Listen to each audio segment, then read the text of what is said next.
네, 안녕하세요. 정신과 의사 이광민입니다. 오늘은 이게 정신과 의사의 세상 읽기가 아니라 비욘디에서 하는 시사 이슈 라이브죠. 시사 이슈 라이브입니다. 시읍 발음이 어려워서 시, 시, 시사 이슈 라이브. 아유, 참. 왜 시읍 발음이 힘들까요? 노홍철 씨도 그랬다 그러는데 저도 시읍 발음이 시사라고 하면 되는데 자꾸 쉬샤 이렇게 돼서 시사 이슈 라이브입니다. 원래는 제가 어제 원래대로 월요일 날 아침 10시에 이 시사 이슈 라이브를 진행했어야 되는데요. 네. 제가 지금 병원 이전 때문에 어제부터 지금 공사가 좀 들어갔습니다. 근데 제가 공사 현장을 잠깐 갔다가 이제 이렇게 설명을 하고 넘어와서 방송을 진행하려고 했는데 이게 거기서 딜레이가 좀 되는 바람에 어제 도저히 뭐 시간이 안 되더라고요. 공사는 공사대로도 진행을 해야 되는 상황이 돼서 부득이 비욘디 어제 방송 기다리셨던 분들께 죄송하다는 말씀을 좀 드립니다. 그래도 오늘은 정시에 시작을 하는 걸로. 네. 원래는 그 비욘디랑 이번 주 주제는 좀 가벼운 걸로 가려고 그랬어요. 그냥 뭐 스트레스 관리, 정신과 의사는 스트레스를 어떻게 관리할까요? 혹은 뭐 무엇이든 물어보세요. 이런 식으로 조금 좀 그간 제가 좀 무거운 주제를 했길래 좀 가벼운 주제로 하려고 했는데요. 뭐 갑자기 PD님이 이거 이슈 라이브 시사 이슈 라이브로 주제를 좀 가져가면 어떻겠냐라고 말씀을 주셔서 그렇게 주제가 좀 변경되게 됐고요. 그래서 오늘의 주제는 이제 ADHD약 품귀 현상에 대한 부분을 조금 다뤄보려고 합니다. 그래도 시작하기 전에 여러분들하고 인사를 좀 나누면서 시작을 좀 한다면, 네버 올드님께서 제일 먼저 와주셨고요. 안녕하세요. 이러면서 시사 이슈 라이브. 유인님께서도 인사해 주셨습니다. 어제도 좀 기다리시는 분들 계셨을 수 있는데 정말 죄송하다고 다시 한 번 더 사과의 말씀을 드리고요. 발리 가고파님께서 안녕하세요. 어제 기다렸어요. 병원 언제 오픈하시나요? 하셨는데 저희 병원이 이건 병원 광고나 이런 거에 해당되지 않죠? 뭐 오시라고 말씀드리는 게 아니니까요. 원래 지하에 있었는데요. 지하 공간을 저희들이 사용을 하고 있었는데 같은 건물에 3층으로 이전을 합니다.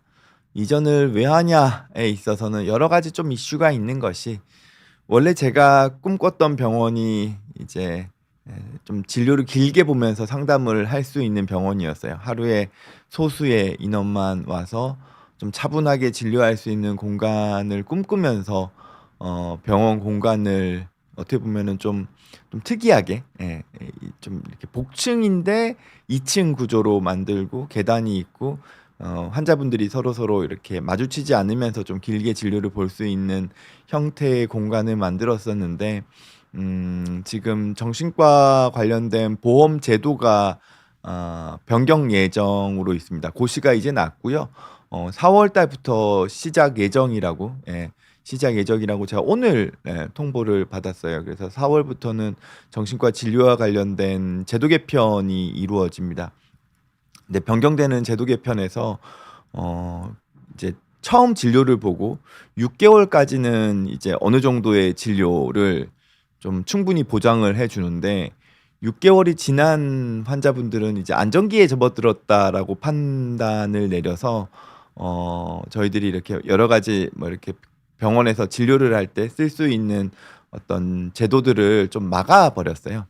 그러다 보니까 기존에 하고 있던 좀 오랜 시간 충분히 진료를 좀 보는 시스템을 병행을 할 수 없는 상황이 돼서 그래서 병원을 그냥 컴팩트하게 옮깁니다. 그냥 진짜 내과 병원, 가정의학과 병원처럼 의원처럼 그냥 컴팩트하게 간호사 데스크가 있고 환자 대기실이 있고 진료실이 다닥다닥 붙어서 이제 빨리 와서 빨리 진료 보고 빨리 약 받아서 빨리 가고 뭐 이런 시스템으로 바뀝니다. 그래서 좀 뭐랄까요? 좀 격세지감, 약간의 뭐랄까요? 이게 근데 이제 어쨌든 정부 제도의 의사들은 의료법적으로나 여러 가지 측면에서 정부의 보험 정책에 맞춰서 이제 진료를 해야 되는 거니까요. 뭐 여기에는 또 나름대로 여러 가지 복잡한 의미들이 있습니다. 그래서 요번에 개편된 제도가 무조건 나쁘다고만 얘기할 수도 없습니다. 네, 그래서 거기에 발맞춰서 저도 이제 병원 시스템을 다시 바꾸는 거죠. 이게 참 쉽지 않은 것 같아요. 오윤호님께서 인사해 주시면서 네, 저와 오늘 엄상원 PD님, 김준원 감독님, 네, 다 인사 함께 해주셨습니다. 아, 병원 공사로 어제 그러셨군요. 반갑습니다, 원장님. 이렇게 인사해 주셨고요. 문순이 수진님께서도 기다렸어요, 선생님. 인사해 주셨고, 송하연님께서는 너무 귀여우신 선생님이라고 해주셨는데 감사합니다. W님께서는 인테리어 공사는 한 치 앞도 알 수 없는 영역이죠. 크크크 하셨는데, 그래도 다행히 좋은 분을 만나서 좀 이렇게 빠르게 진행을 좀 하고 있는 상황입니다. 그래도 어쩔 수 없이 그 불확실성이 있으니까요. 신경이 계속 쓰이더라고요. 송하연님께서는 한 번 더 시사 이슈 인사해 주셨고, 노다진님 인사해 주셨고요. 밤백의 품격님께서도 인사해 주셨습니다. 승현리님께서는 ADHD 약의 작용이 좀 어떻게 되나요? 제가 좀 이따가 자세히 말씀드릴 거고요. 고급반스님께서는 ADHD 환자인데 약 구하기가 어려워요. 이런 이야기를 주셨네요. 이것도 함께 이야기 나눠보겠습니다. 베제크님, 주아의 미안 채널님 인사해 주셔서 다 감사드립니다. 저 어제 오시는 월요일 날마다 오시는 분들께서 많이 함께 해주고 계셔서 또 방송을 못한 저의 마음은 미안하고 죄송스럽지만 또 한편으로는 또 함께하는 시간을 또 찾아와 주셔서 또 감사하고 뿌듯한 느낌입니다. 일단 ADHD 약의 품귀 현상에 대한 현재 상황부터 좀 말씀드리는 게 맞을 것 같습니다. ADHD 치료제의 대표격인 콘서타라는 약이 지금 작년부터 수급이 좀 불안정했습니다. 27ml를 비롯해서 고용량까지도 수급이 계속 좀 불안정했고, 품절이 됐다가 소량 입고가 됐다가 또 품절이 됐다가, 그리고 올해 들어서도 지금 계속 품귀 상황입니다. 그래서 아주 저용량을 빼놓고서는 구하기가 대부분 힘든 상황이 됐고요. 그러다 보니까 그 약을 꾸준하게 쓰시던 분들 중에서는 대체할 수 있는 다른 약으로 변경을 하신 분들도 있습니다. 대체할 수 있는 약이라 그러면 이제 메디키넷이 대표적인 격이고, 이 콘서타와 메디키넷의 차이를 굳이 설명을 한다면 그냥 지속 시간의 차이입니다. 똑같은 약이에요. 메칠페니데이트라는 똑같은 약이고, 이 메칠페니데이트라는 거는 뭐 좋게 얘기하면은 NDRI 계열의 약이라고 설명하지만 과거에는 그냥 도파민 아고니스트라고 표현했습니다. 그냥 각성제입니다. 전두엽의 도파민 기능을 활성화시켜주는 각성제에 해당을 하고요. 메칠페니데이트는 작용이 그냥 뚜렷한 약입니다. 대부분의 정신과 약이 이제 약을 먹고 난 다음에 효과가 나타나려면 1주에서 2주 정도를 기다려야 되고, 약을 끊더라도 어느 정도의 지속 시간이 남아 있습니다. 즉 은은한 약이 대부분의 정신과 약입니다. 물론 수면제나 신경안정제 제외하고요. 대부분의 우울증 약, 뭐 SSRI 계열의 우울증 약, 뭐 NDRI, SNRI 뭐 이런 약들은 대부분 꽤나 지속 시간, 그러니까 효과가 발현되는 데까지의 시간이 필요합니다. 즉 우리 뇌에서 간접적인 작용을 통해서 우울증을 호전시키는 약물이라고 생각하시면 돼요. 반면에 신경안정제나 수면제 이런 약들은 약이 뚜렷하게 발현되고 지속 시간도 뚜렷하고 약이 빠질 때도 뚜렷하게 빠져버립니다. ADHD 약인 메칠페니데이트 역시도 마찬가지입니다. 훅 치고 들어갔다가 훅 치고 빠져나옵니다. 그리고 몸 안에서의 반감기라고 하죠. 분해되는 속도도 상당히 빠른 약이 메칠페니데이트입니다. 그래서 메칠페니데이트라는 약이 단독으로도 있거든요. 그냥 RR로요. 그냥 태블릿 아날로도 있는데 이 메칠페니데이트 R을 그냥 먹게 되면 네, 혈중 농도가 한꺼번에 훅 하고 올라갔다가 한 3시간에서 4시간 작용하고 훅 빠져버립니다. 네. 그러니까 만약에 이 순수 메칠페니데이트라는 약을 ADHD 치료제로 사용을 하려면 하루에 3번에서 4번 정도를 먹어줘야 됩니다. 그러니까 귀찮죠. 네, 귀찮죠. 적응력도 떨어지고요. 그리고 훅 들어왔다가 훅 빠지는 약들은 의존성이나 중독성도 좀 강합니다. 왜냐하면 효과가 바로 나타났다가 효과가 바로 없어져 버리니까 자꾸 반복해서 찾게 되는 거죠. 그래서 메칠페니데이트는 의존성이 꽤 심한 약입니다. 소리가 혹시 끊기나요? 소리가 끊기면은 한 번 더 다른 분들도 말씀해 주시죠. 몬순이 수진님께서 소리가 끊긴다고 하셔서 만약에 다른 분들도 그렇다면은 시스템에서 조정을 좀 하겠습니다. 그래서 그렇다 보니까 메칠페니데이트라는 그 순수 약을 ADHD 치료제로 사용하기가 꽤 불편하고 부작용도 염려가 되죠. 그러다 보니 약을 어떻게 개발했냐 하면 얀센이라는 회사에서 이 오로스 테크닉이라는 독특한 제형의 약의 형태를 만듭니다. 이건 약 성분이 아니라 약 형태죠. 약을 분비하는 형태를 오로스 테크닉이라는 기술을 만듭니다. 어떤 거냐면요. 플라스틱 안에다가 반은 약을 집어넣고 반은 솜과 같은 재질을 넣어놓은 다음에 구멍을 똥똥 뚫어 놓습니다. 그러면 이 약이 우리 몸 안에 들어갔을 때 그 작은 구멍을 통해서 몸 안에 있는 장에 있는 수분이 이 솜에 흡수되면서 이 솜이 점점 커져요. 그러면은 반대편에 있는 약이 조금씩 밀려 나오겠죠. 네. 그런 식으로 약을 먹고 난 다음에 장에서 이 약이 지나가면서 약이 서서히 분비되도록 만들어 놨습니다. 네. 그러면 한꺼번에 먹었을 때 한꺼번에 치고 올라갔다가 훅 빠지는 게 아니라 장에서 서서히 약이 분비가 되니까 그게 흡수되면서 서서히 약이 흡수되니까 그만큼 지속 시간이 길어지는 효과가 나타나겠죠. 그래서 콘소타 같은 경우에는 대략 한 10시간에서 12시간 정도의 약효 시간을 가진다라고 생각을 하면 됩니다. 그리고 용량에 따라서 얼마만큼 많은 양이 지속적으로 흡수되는지가 달라지겠죠. 단점이 있다면 아이들이 이제 그 약을 먹고 화장실에서 엄마한테 뛰어나옵니다. 엄마, 내가 먹은 약이 똥으로 그냥 나왔어. 그쵸? 플라스틱이니까요. 플라스틱이니까 이거는 플라스틱 그 알 캡슐은 그냥 변으로 그냥 나옵니다. 다만 그 안에 있는 약은 다 흡수가 된 다음이겠죠. 유사하게 나오는 지금 메디키넷이라는 상품명의 약은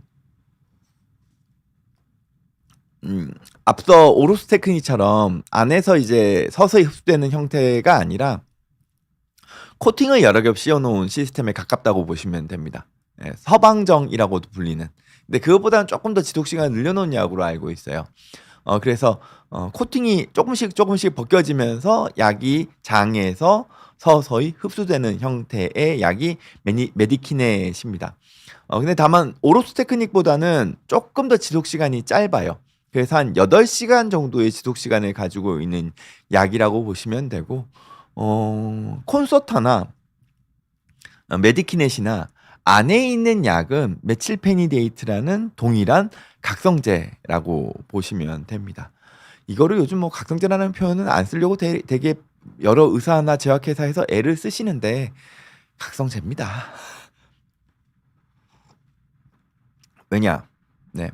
요즘 어쨌든 지금 위키피디아에 찾아보면은 메칠페니데이트가 약의 성분으로 구분될 때는 NDRI라는 형태로 성분 구분이 돼 있어요. 이게 무슨 얘기냐면 노르에프네프린이랑 도파민의 리업테이크를 이니비션하는 재흡수되는 걸 방해하는 약이다라고 이야기를 하는데 재흡수 방해제는 되게 간접적인 약이에요. 그렇기 때문에 약효가 빨리 나타나지 않습니다. 하지만 메틸페니데이트는 약을 먹으면 먹자마자 정말 30분도 안 돼서 반짝하고 올라와요. 순수 메틸페니데이트는. 자, 반짝하고 올라왔다가 한 3시간 있으면은 훅 떨어집니다. 그 각성 효과가 있어요. 실제로 잠에서도 확 깨요. 그러면 이건 간접적인 약이 아니죠. 직접적인 약입니다.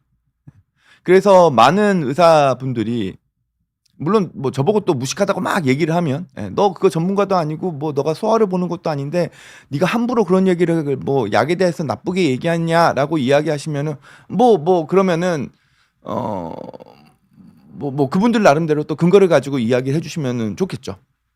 근데 어찌 됐건 간에 메틸페니데이트는 약을 먹었을 때 빠른 시간 내에 효과가 확 하고 나타나서 각성 효과가 일어나고 잠에서 깨고 집중력이 늘어나고 경우에 따라서 좀 예민해지기도 하고 그랬다가 3-4시간 뒤에는 훅 없어집니다. 이걸 각성제가 아니면 뭐라고 부르겠어요? 이게 직접적인 약이 아니면 뭐라고 부르겠어요? 이걸 간접적인 약이라고 할 수는 없죠.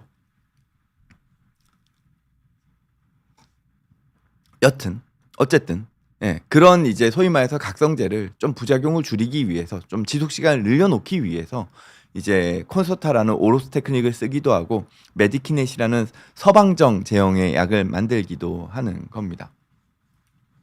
근데 왜 콘서타나 조만간 지금 메디키넷도 품귀 현상에 눈앞에 놓여 있다고 얘기하거든요. 왜냐하면은 뭐 콘서타가 이제 부족하니까 뭐 메디키넷으로 쫙 몰렸겠죠. 그러다 보니까 이 메디키넷도 국내 생산이 아니고 이제 그 원자재를 수입해야 됩니다. 그럼 결국에 또 수입이에요. 그러면 한계가 있죠. 수급에 한계가 있습니다. 그러면 이것도 이제 조만간에 품귀 현상이 이미 일어났고, 조만간에 품귀 현상이 더 심해질 거다라고 얘기하거든요. 근데 왜 이 약이 이렇게 품귀 현상이 일어났냐? 그러면은 뭐 생산이 지금 뭐 중단돼 있는 상황이냐? 생산에 지금 어려움이 있냐? 원자재에 지금 문제가 있냐? 아니죠. 수요가 늘었기 때문입니다. 처방량이 늘었기 때문이에요. 즉 ADHD로 이 약을 처방받는 사람들의 수가 현격히 늘어났기 때문입니다. 최근 5년 사이에 2배 혹은 3배까지 이야기를 하고 약 20만 명 정도가 지금 이 약을 사용하고 있다라고 이야기를 합니다. 근데 최근에 제가 유튜브에서 본 그 생로병사의 비밀 컨텐츠를 뭐 제가 몇 개월 전에 나온 거를 유튜브에서 봤는데 우리나라의 ADHD의 치료율이 1% 정도밖에 안 돼서 이게 심각한 문제다라고 이야기를 하더라고요. 20만 명이 지금 약을 처방받고 있는데 이게 실제 치료받아야 되는 환자의 1%밖에 안 된다. 이게 무슨 얘기를 하는 건지 제가 도통 이해가 안 됩니다. 그리고 소아 ADHD 같은 경우에는 지금 우리나라 통계, 그러니까 우리나라 의사들 입장에서 의사들의 입장에서 소아 청소년 같은 경우에는 ADHD가 약 10% 정도가 소아 ADHD라고 얘기하고 전체 소아 청소년 중에서 성인들 중에서는 약 4% 정도가 ADHD라고 이야기를 하죠. 그리고 이 사람들 중에서 1%밖에 치료를 안 받고 있다. 그 얘기인즉슨 더 많은 사람들이 이 콘서타와 메디키넷을 먹어야 된다. 이런 주장으로 연결되지 않나요? 저만 그렇게 느끼나요? 저는 바람직하지 않다고 생각합니다.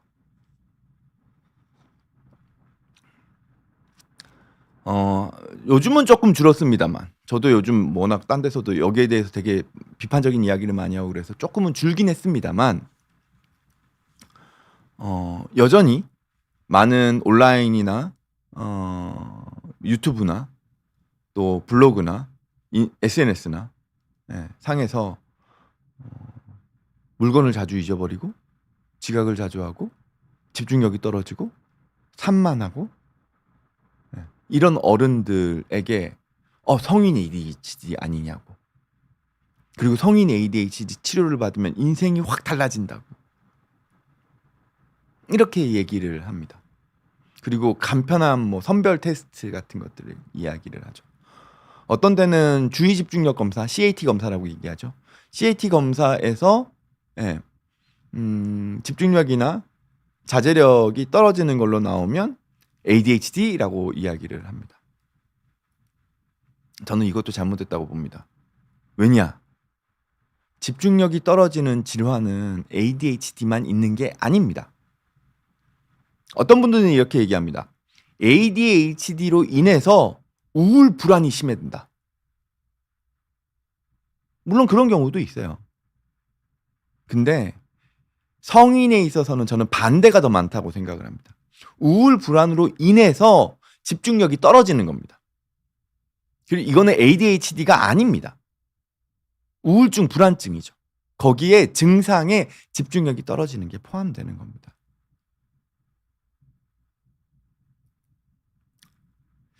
이쪽 이야기를 하다 보면은 저는 자꾸 이렇게 좀 흥분하는 편입니다. 저는 소아 청소년에 있어서 ADHD 진단은 필요한 부분이 분명히 있다라고 생각을 합니다. 뭐 소아 청소년 정신의학회에서 이야기하는 10%까지 될지는 제가 잘 모르겠습니다만,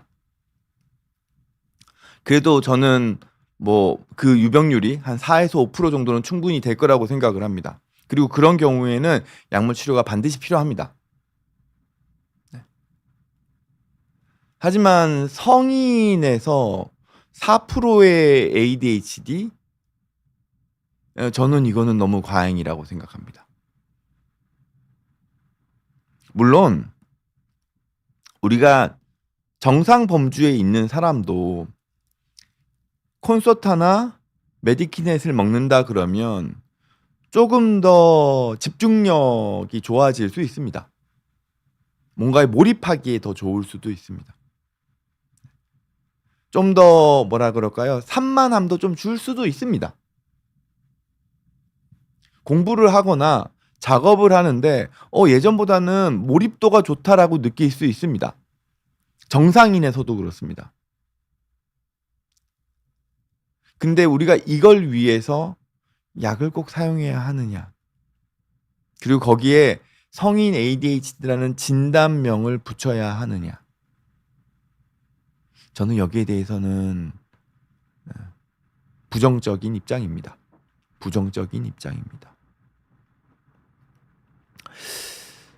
정말 제가 백보양보해서 예를 들어서 평상시에는 일상적인 생활을 하시다가 내가 정말 몰입해서 어떤 작업을 하셔야 되는 분들이 있다 쳐요.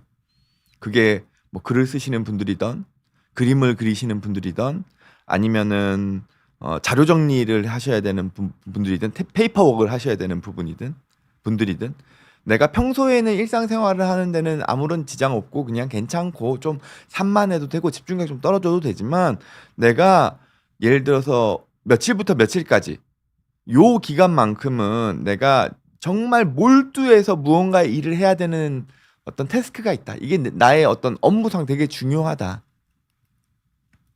그런 경우에 한해서만 필요시로 뭐 콘서트나 뭐 메디키넷을 사용하겠다. 저는 일정 부분은 백보양보해서 이런 경우는 가능할 거라고도 생각은 합니다.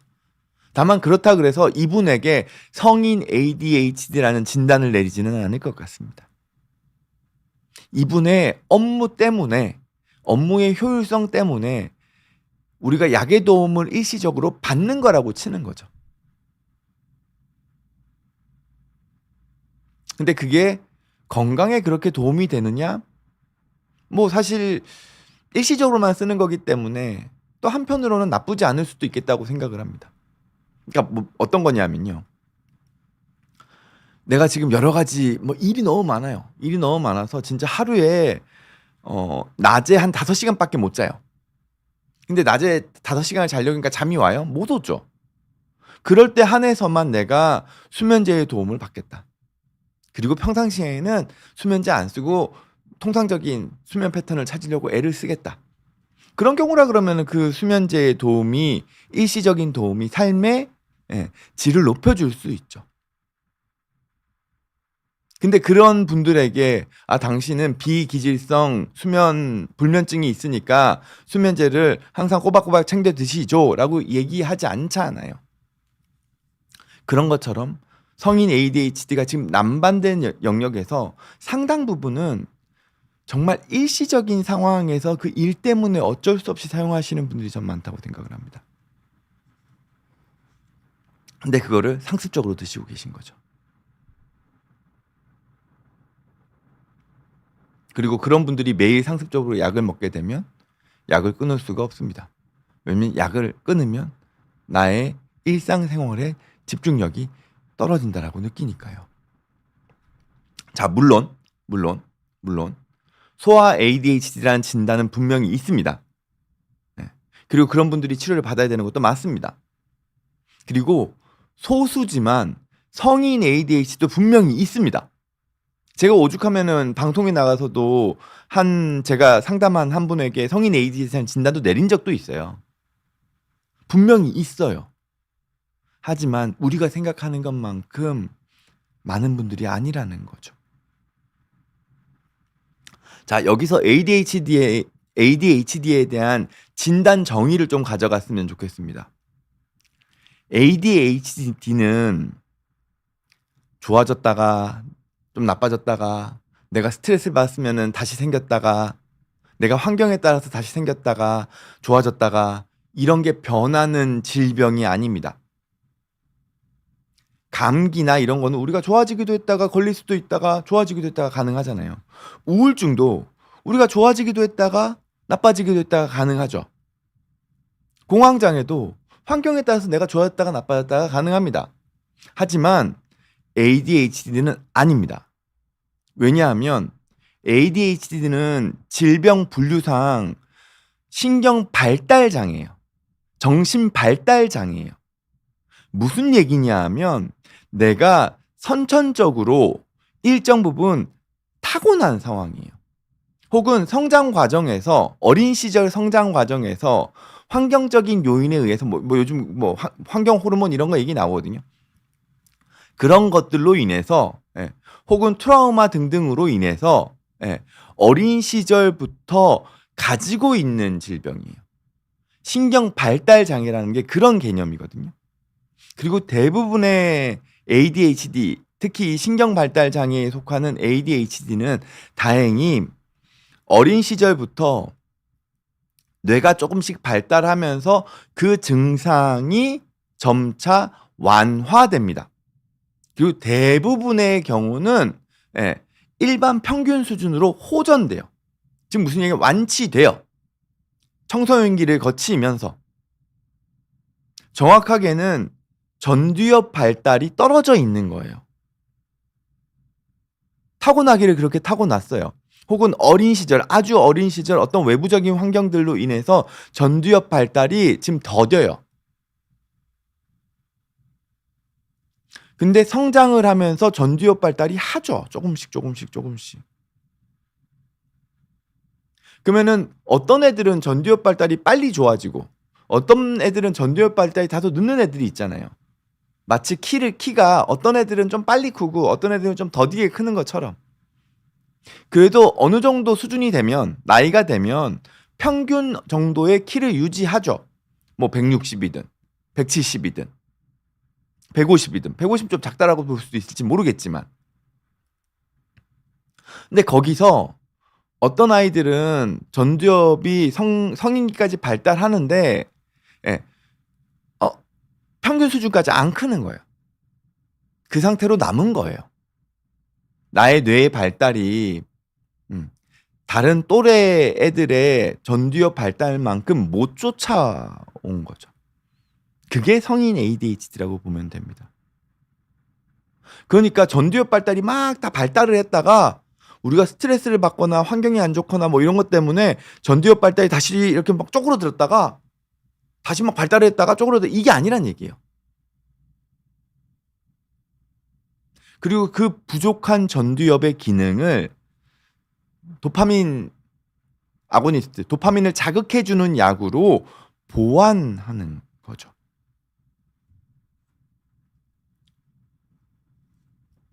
그래서 콘서타나 메디키넷은 ADHD의 완치약이 아닙니다.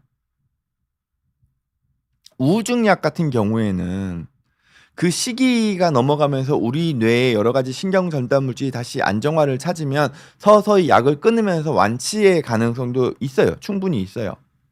하지만 성인 ADHD의 경우에는 나의 전두엽 발달은 이미 끝났잖아요.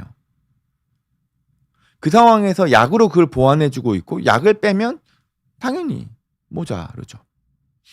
소아청소년은 다릅니다. 소아청소년은 전두엽의 발달이 계속 이루어지고 있기 때문에 어느 순간이 되면 약을 끊었을 때 전두엽 발달이 충분히 이루어졌다고 생각되면 그때부터 약 끊는 거예요.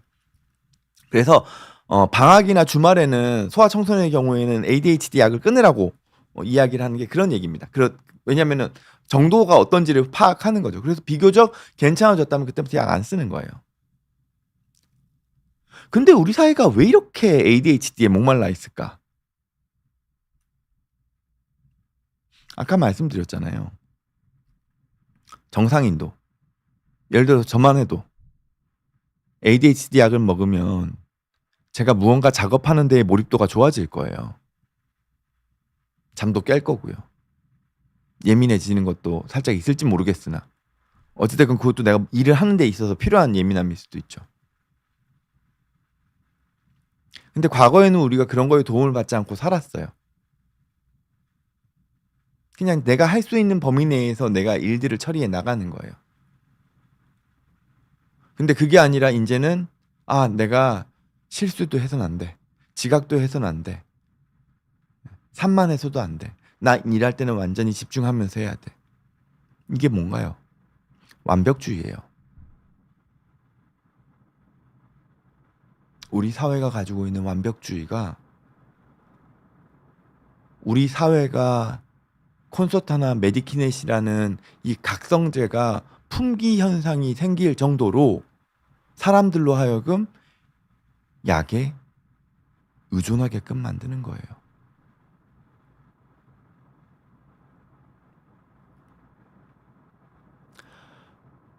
놀라운 사실은 제가 지금 이 말씀을 드리는 그 큰 근거 중에 하나는 우리나라에서 판매되는 콘서타와 메디키넷의 상당 부분, 이것도 통계적으로 좀 나왔으면 좋겠는데 제가 추측한 한 30% 정도일 것 같아요. 상당 부분은 비급여 처방이에요. 무슨 얘기냐면 보험 기록을 남기지 않고 비급여로 가서 처방을 받아요. 정신과의 기록을 남기지 않아요. 의무 기록은 남기겠지만 심평원의 기록을 남기지 않아요. 이거 엄연히 따지고 보면은 엄밀히 따지고 보면 이미 비급여입니다. 이미 비급여이기 때문에 불법이에요. 근데 상당 부분이 가서 보험 진료가 아닌 비급여 진료로 약을 받아와요. 그렇다는 얘기인즉슨 내가 일상생활에 지장이 있을 정도의 ADHD가 아닌데 이 약을 쓰고 있다는 얘기예요. 무슨 목적으로? 나나 내 자녀들의 집중력을 의도적으로 더 높여주기 위해서. 그래서 ADHD 약이 공부 잘하는 약이라고 알려져 버린 거죠.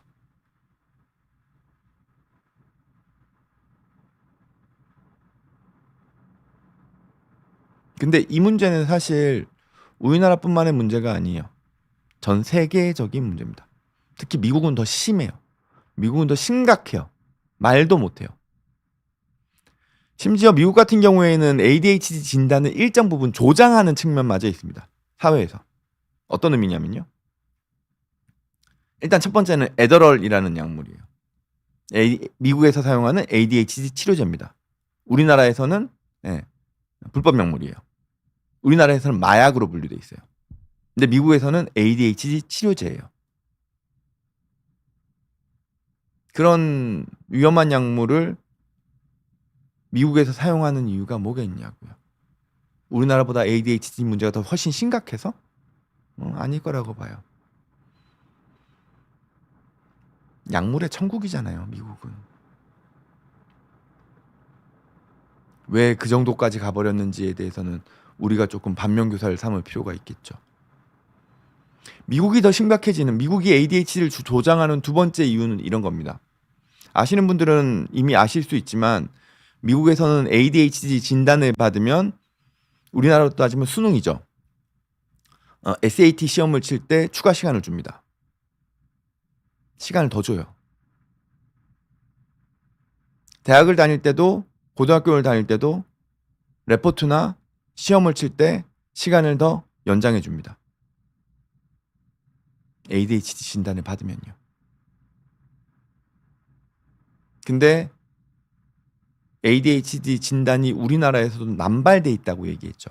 즉 무슨 얘기냐면 ADHD 진단을 받는 게 어렵지 않아요. 그럼 어떤 사회로 갈 것 같으세요? ADHD 진단을 안 받으면 바보예요. 아까 말씀드렸잖아요. 정상인에서도 ADHD 약물을 먹으면 무언가에 몰입하는 데는 도움될 수는 있어요. 물론 다른 부분에서의 부작용은 좀 있을 수 있습니다. 좀 더 이렇게 넓은 영역에서의 창조적인 행동에 있어 가지고는 좀 방해를 받을 수 있어요. 적어도 근데 지금 내가 단기적으로 눈앞에 있는 걸 집중하고 몰입하는 데는 도움이 될 수 있어요. 근데 이러면은 공부를 하는 데 있어서는, 그리고 단기간에 무언가를 뭐 레포트를 쓰거나 이런 데 있어서는 훨씬 도움이 될 수도 있겠죠. 그럼 약을 안 쓰는 사람들보다 약 쓰는 사람들이 훨씬 더 나아져 보이죠. 그리고 심지어 시험에서 혜택마저 있어요.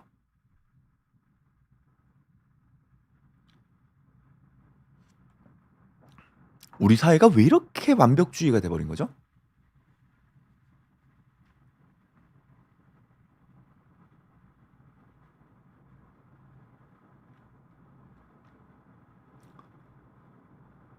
저한테 오는 청소년들이 있습니다. 청소년 중에서 제가 ADHD 약물을 잘 사용하려고 하지 않지만 간혹 사용을 권하는 경우가 있어요. 그런 경우는 이 친구가 공부를 잘 못해서가 아니에요. 이 친구가 잘 집중하지 못하고 산만하기 때문인 거죠. 그걸로 인해서 생기는 여러 가지 행동상의 문제, 대인관계의 문제, 이런 부분에서의 어려움들이 있기 때문에 약물 치료를 하자라고 이야기하는 경우가 있습니다. 근데 부모님에 의해서 데려와지는 경우에 상당 부분은, 혹은 성인 ADHD라면서 오는 경우에 상당 부분은 제가 일하는데 집중을 잘 못하겠어요. 우리 아이가 공부할 때 엉덩이를 잘 붙이고 못 있어요. 공부를 열심히 안 해요. 이게 ADHD의 이유가 될 수 있을까요?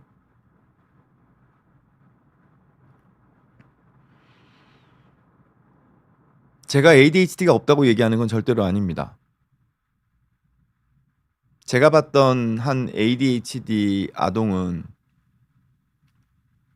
집에 안 들어와요. 자꾸 친구네 집에 있어요.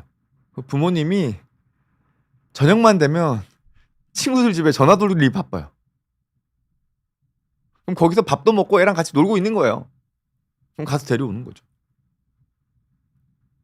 문방구에 가면 물건을 자꾸 가져와요. 훔치는 거죠. 친구의 물건을 빌려 쓰고는 돌려주지 않아요. ADHD 약을 먹고 난 다음에는 진짜 드라마틱하게 좋아졌어요.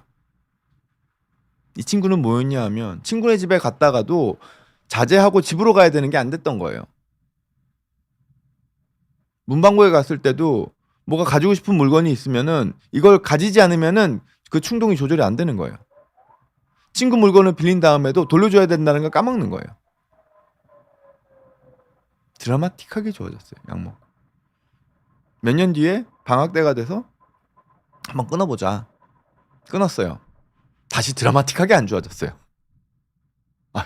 어이쿠야. 약을 다시 쓰는 거죠. 그러면 또 행동 문제가 없어져요. 저는 이 친구가 지금도 계속 약을 먹고 있는지 아닌지는 제가 그 다음에 잘 모르겠어요. 그 다음부터 저한테 오지 않았기 때문에. 어쩌면은 성인 ADHD로 넘어갔을 수도 있죠. 그럼 이 친구는 약이 없다면 특정 영역에서의 자제력이 현격히 떨어질 거예요. 그래서 도박 중독자, 알코올 중독자 분들 중에서는 실제 성인 ADHD들이 상당 부분 있습니다. 범법자들 중에서도 상당 부분 ADHD는 있을 걸로 보여요. 하지만 그거는 소수예요. 저한테 오신 한 분은 본인이 ADHD라면서 ADHD 약물 먹고 있어요. 근데 서울에 있는 나름대로 다섯 여섯 번째 안에 들어가는 대학교에 입학을 해서 졸업도 했어요. 근데 졸업하고 난 다음에 뭐 이런저런 좀 좌절이 있었어요. 근데 자기가 집중이 안 된대요. 일하는데 자꾸 실수가 많대요. 자존감도 떨어졌어요. ADHD래요. ADHD 약 먹고 있어요. 그래서 일단 ADHD 약 한번 끊어보자. 끊었어요. 그러면은 만약에 이분이 ADHD라면 더 산만해지고 실수가 더 늘어야 되고 더 본인 생활에서 챙기는 게 없어져야 되겠죠. 아니에요. 이분이 ADHD를 끊은 다음에 차이점은 식욕이 조금 더 오르고 아침에 일어났을 때 반짝하고 깨는 게 좀 줄었다는 거 외에는 딱히 행동에 있어서의 문제는 없었어요. ADHD 약이 반짝 깨게 만들고 식욕을 좀 억제시키는 효과가 있거든요. 그렇다고 하면 이분은 성인 ADHD가 아닌 거예요. 다른 문제 때문에 집중력이 떨어져 있는 거죠. 그래서 저는 성인에 있어서 집중력이 떨어진다라고 했을 때, 산만하다고 했을 때, 내가 평소에 잘 챙기는 것들을 잘 못 챙기는 행동들이 반복된다라고 했을 때, 거기서 저는 ADHD를 먼저 이야기하는 정신과 의사는 위험하다고 봐요. 죄송하지만 뭐 돌맞더라도 죄송하지만 무식하거나 모르죠. 10년쯤 지난 뒤에는 야, 이광민이라는 저 의사가 ADHD라는 것도 모르고 저렇게 말도 안 되는 소리를 옛날에 했었어 하는 시대가 솔직히 저는 왔으면 차라리 그렇게 왔으면 좋겠어요. 그럼 내가 틀렸다는 게 되니까. 그러면은 오히려 우리 사회는 그 ADHD 약물을 통해 가지고 더 나은 사회가 됐다는 얘기 아니에요. 근데 저는 그럴 것 같지 않아서 그래요. 오히려 더 많은 사람들이 그 각성제라는 약에 중독돼 있을까 봐 염려가 돼요. 언제 끊을 거냐고요, 그거.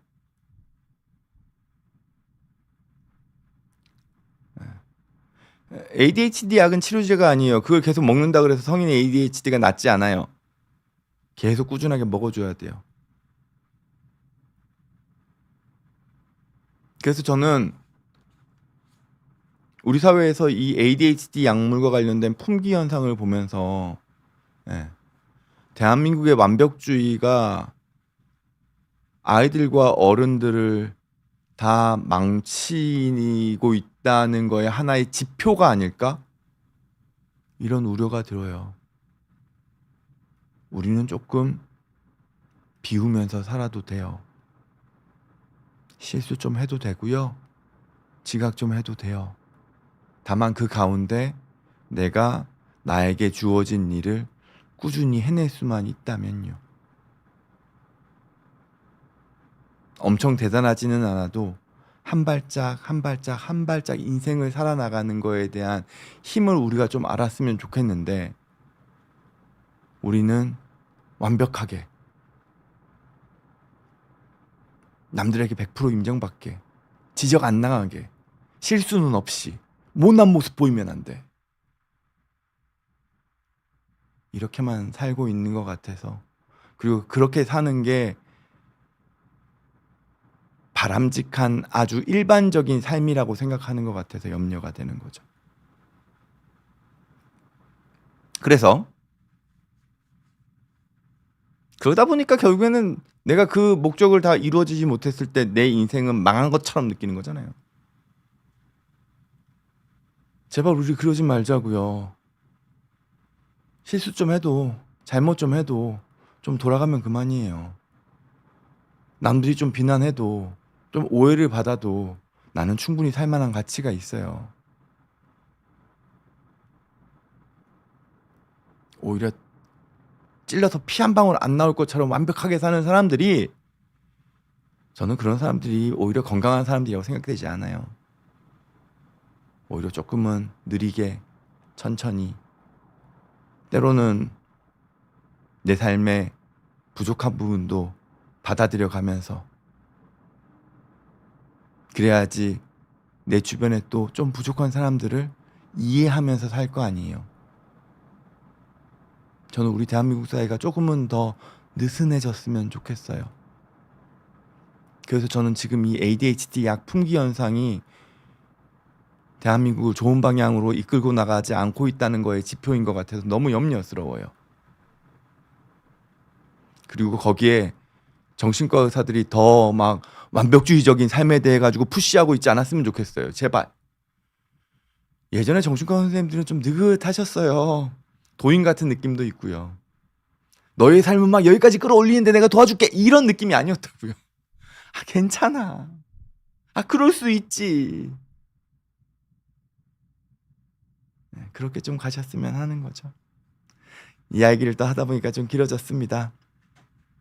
제가 말씀을 드리다 보니까 조금 과했던 측면도 있을 수 있고, 또 일정 부분 선생님들이 혹은 또 ADHD로 약을 드시고 있는 분들 입장에서는 좀 불편했을 이야기도 있을지 모르겠어요.